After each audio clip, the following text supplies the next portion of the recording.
I 32 am currently sitting on a quiet beach in the Caribbean, enjoying a drink that tastes like pure, unadulterated victory. Back home in the States, my property manager tells me the neighborhood is finally quiet again. But for the last 3 months, my backyard was a literal stage for a war of attrition. My brother-in-law, 29 is currently living in a studio apartment above a laundromat, and my sister, 30 has finally stopped calling me a monster now that she has to pay for his groceries. The stage was set last winter. I own a fairly nice property with a detached guest house, a mother-in-law suite I built for my parents to use during the holidays. It's fully equipped. Kitchen, bathroom, bedroom, and a separate driveway. It's a luxury asset, and I kept it empty mostly for peace of mind. The conflict escalated when my BIL lost his third job in 2 years. He's a visionary, which is code for a guy who spends 16 hours a day playing video games and investing in obscure crypto scams. My sister called me crying, saying they were being evicted and needed a place to store his equipment. A massive gaming rig and 3 monitors. He just needs 2 weeks to get his feet under him, she promised. I was traveling for work at the time, so I made the mistake of giving her the spare key code, just for the storage. I told her explicitly, he is not to live there. He is not to use the utilities. This is a temporary favor. I came back 3 weeks later to find the guest house lights on, the AC cranking at 68 degrees, and a pile of greasy pizza boxes on the porch. Bell had moved in not just his equipment, but his entire life. He'd even swapped the deadbolt on the guest house so I couldn't get in. "Hey man," he said, opening the door in his boxers when I knocked. "The Wi-Fi is a little slow out here. Can you upgrade the router? I'm lagging in my raids." "You were supposed to be out a week ago," I said, my voice dangerously low. "And you were never supposed to move in. Pack your stuff. You have 24 hours. He laughed, a smug, entitled sound that made my skin crawl. "Look, legally, I've established residency. I've had mail delivered here. If you want me out, you have to file a formal eviction. That takes 6 months in this county. My sister says you're loaded anyway, so what's the big deal? It's just sitting here empty." He shut the door in my face. I stood on my own lawn, trembling with rage. I called my sister. She didn't apologize, she doubled down. "He has nowhere else to go," she screamed. "You have this huge house and you're being so selfish. It's just a guest house. Why do you care so much? Family helps each other. Family doesn't break into property and steal utilities," I replied. "Oh, stop being dramatic," she snapped. "Just let him stay until he finds a suitable position. What are you going to do? Evict your own brother-in-law? Think of the reputation." I realized then that she was right about one thing. A legal eviction would be a nightmare. It would be expensive, time-consuming, and would turn me into the villain of the family for years. But I'm not just loaded, I'm creative.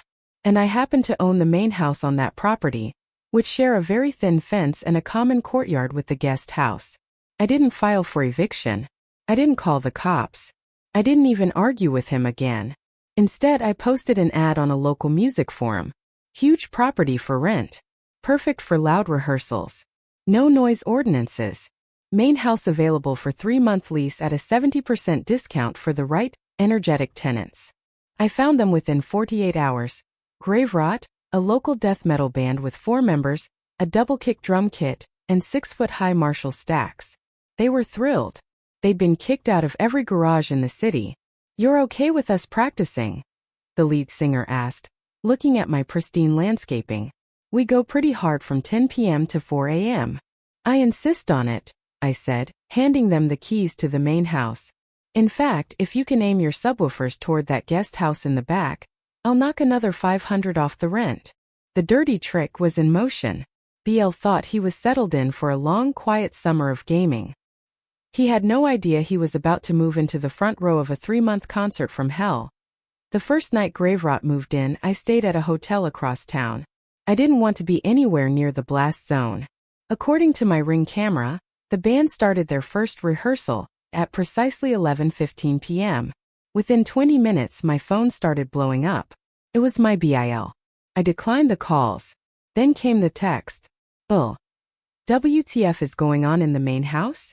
It sounds like a jet engine is crashing into the kitchen." Bale. I'm trying to stream. The bass is literally rattling my monitors off the desk. Bill, hey. Tell those freaks to shut up. I'm calling the cops. I waited until 2 a.m. to reply. Me, oh, didn't I tell you? I rented the main house to some tenants. They're professional musicians. Since you're so big on legal residency, you should know they have a valid lease. And per the lease, they have 24/7 rehearsal rights. Hope you like blast beats. The beauty of my property was its location. It was on a large semi-rural lot. The nearest neighbor was half a mile away, meaning noise ordinances didn't apply as long as the sound stayed on the property. And since the guest house was on the property, Beale had zero legal recourse for a noise complaint. The entitlement shifted into high gear the next morning. I showed up to the property to check on my tenants. Beale was standing in the courtyard, looking like he hadn't slept a second. Dark circles under his eyes, hair disheveled. You did this on purpose, he screamed, pointing at the main house where the drummer was currently doing sound checks. Thump, thump, thump, thump. I can't live like this. It's psychological warfare. I thought you liked energetic environments? I asked, smiling. Besides, you're a resident, right? You should go over and introduce yourself. Maybe they'll let you play the triangle. He actually tried to walk into the main house to confront them. He didn't get past the porch.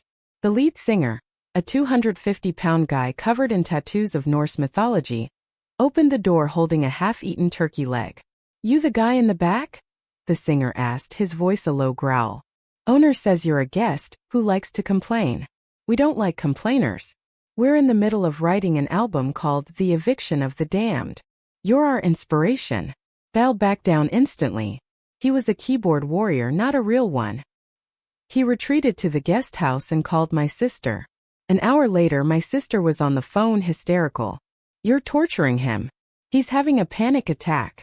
You need to kick those people out right now. I can't, I said. They have a lease. Just like you said, he has residency. If I kick them out, I'm liable for breach of contract. But hey, if he hates it so much, he can always leave. The door works from the inside, too. You're a monster. You're choosing strangers over your own brother. I'm choosing paying tenants over a squatter, I corrected. By the way, tell him to keep the windows shut. The band is bringing in their pyrotechnics guy tomorrow to test some indoor fog machines. The dirty trick wasn't just the noise. I'd also forgotten to mention to the band that the guest house shared the same main water line.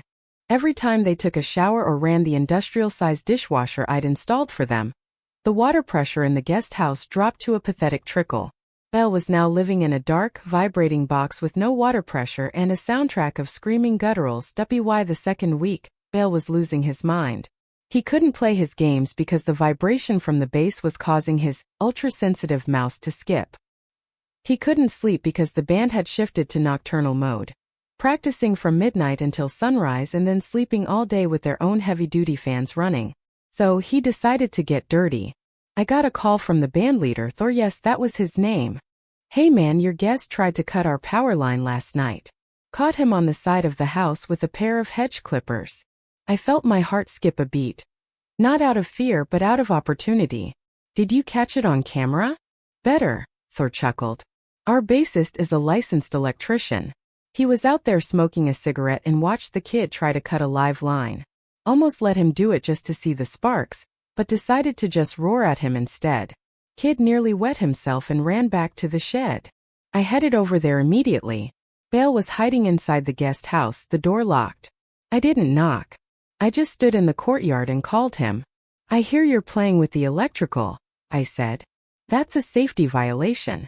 As the owner, I have the right to enter for emergency repairs to the utility lines.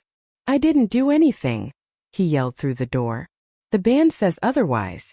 And since you're interfering with their quiet enjoyment of the property, ironic, I know, they're filing a police report for attempted vandalism. And since I'm the landlord, I'm also filing for an emergency injunction. He opened the door looking pathetic. Just tell them to stop. Please. I'll pay you rent. I'll find the money. The rent for that guest house is now $3,000 a month, I said. Market rate plus a nuisance tax. And I need a 6-month deposit up front. That's impossible. I don't have that. Then I guess the music continues. I said. That night, the band invited some friends over. About 25 leather-clad metalheads showed up for a listening party in the courtyard. They set up a fire pit exactly 10 feet from the guest house bedroom window. They weren't breaking any laws. They were just having a peaceful, albeit terrifying-looking gathering. BL tried to call the cops for a party. When the officers arrived, they saw a group of people sitting around a fire, drinking sodas and listening to music at a moderate, for them, volume. Thor showed the officers the lease and the rehearsal clause. "Is there a problem, officer?" Thor asked politely. "We're just celebrating a new song." The cops looked at the guest house, where Biel was peering through the blinds like a paranoid mole. "Is he a tenant?"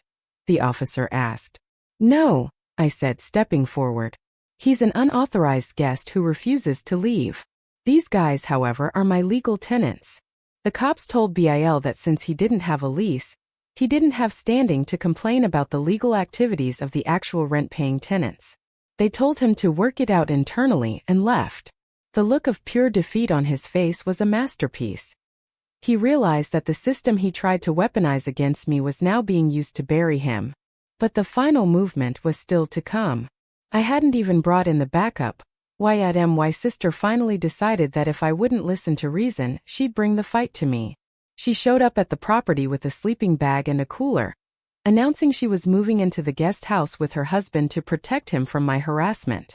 "We're a family," she shouted, standing in the courtyard. "If you want him out, you'll have to drag us both out."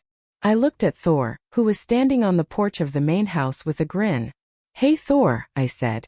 "How do you feel about jazz?" "Love it," he said. "My brother plays the baritone sax. He's got a group called the Brass Bastards. They're looking for a place to practice for a parade." The next day, the death metal rehearsals were joined by a 5-piece brass section. It wasn't just loud anymore, it was chaotic. You had the low-end rumble of the metal band competing with the high-pitched shriek of trumpets and the honk of a tuba. It was a cacophony that could be heard from space. My sister lasted exactly 6 hours. The human brain isn't designed to handle grave rot and the brass bastards simultaneously. She came out of the guest house crying, her hands over her ears. "Stop it. Just stop it. We're leaving." "Really?" I asked, sitting on a lawn chair with noise-canceling headphones around my neck. "But you just got here. I thought we were having a family reunion." "You're a psychopath," she screamed. "He's packing his things. We're going to Mom's. I hope you're happy." "I am," I said. "But remember, Mom's house has a noise ordinance. He'll love the quiet. It'll give him plenty of time to think about his vision." I watched them load his gaming rig and his pizza boxes into her car. Bil didn't even look at me. He looked like a man who had seen the abyss and realized the abyss was wearing a band t-shirt. As they drove away, Thor and the saxophone players came out onto the porch. They stopped playing. The silence that followed was the most beautiful sound I've ever heard. "They gone?" Thor asked. "They're gone," I said. "Sweet. You want to hear the new track? We call it Checkmate in C minor. I kept the band in the house for the remainder of their 3-month lease. I even paid for their first professional studio recording as a thank you. They were the best tenants I've ever had. They paid on time. They kept the place clean in their own way. And they provided the most effective eviction service in the history of real estate. My sister and I didn't speak for 6 months. Eventually, she sent a text apologizing. Not because she felt bad, but because she realized that if she ever needed a favor again, she couldn't pull the residency card on me. Bil is currently working a retail job. Apparently, the vision required a regular paycheck. Once he realized I wasn't his permanent benefactor. I'm back at my property now. The guest house is empty, the deadbolt has been replaced by me, and the main house is quiet. But sometimes when the wind blows just right, I swear I can still hear a faint echo of a double-kick drum and a tuba. It reminds me that family is important, but boundaries are sacred. And if you don't respect the house, you have to face the music.